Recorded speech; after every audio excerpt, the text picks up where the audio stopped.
بسم اللہ الرحمن الرحیم۔ ٹک ٹاک اسٹارز جو ہیں یا شوبز اسٹارز ہیں تو وہ کبھی صحابہ کرام رضوان اللہ علیہم اجمعین کی کھلے عام گستاخی کرتے ہیں تو کبھی رمضان جیسے بابرکت مہینے کی جو ہیں وہ تقدس پامال کرتے ہیں۔ رمضان المبارک میں رمضان ٹرانسمیشن کر کے اس میں جو ہے شوبز لڑکیاں تحفے دیتی ہیں لوگوں کو، اور فلاحی ایسے ہی ایک شو کرتے ہیں جس میں لوگوں کو بائکیں وغیرہ یہ وہ دی جاتی ہیں، یا سوشل میڈیا پر اسلامی باتیں بتاتے ہیں، اور رمضان کے بعد یہ فحاشی عریانی پھیلا کر پیسے کماتے ہیں۔ تو محرم الحرام میں جو ہے اماموں کے اہل بیت رضوان اللہ علیہم اجمعین یا صحابہ رضوان اللہ علیہم اجمعین کے جو ہیں وہ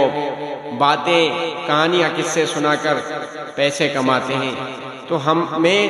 عوام سے یہی گزارش کروں گا کہ ان شوبز لوگوں کے چکر میں علماء کا ساتھ نہ چھوڑیں۔ علماء جو ہیں نبی انور صلی اللہ علیہ وسلم نے فرمایا کہ علماء کرام جو ہیں وہ میرے وارث ہیں، انبیاء کے وارث جو ہیں وہ علماء ہیں، اور انبیاء علیہم الصلاۃ والسلام جو ہیں وہ اپنے وارثوں کو دنیا میں درہم اور دینار کے وارث نہیں کرتے۔ تو میرے بھائیوں، ہمیں علماء کا ساتھ نہیں چھوڑنا۔ یہ جو لوگ ہیں اتنے کمظرف لوگ ہیں کہ آج دیکھیں رمضان میں جو نیوز چینلز ہیں جو شوبز چینلز ہیں وہ رمضان المبارک میں جو ہیں اپنے رمضان ٹرانسمیشنز کرتے ہیں، اس کے جو ایڈز ہوتی ہیں جو بریک کہتے ہیں جس سے، اس میں جو بریک میں ایڈز آتی ہیں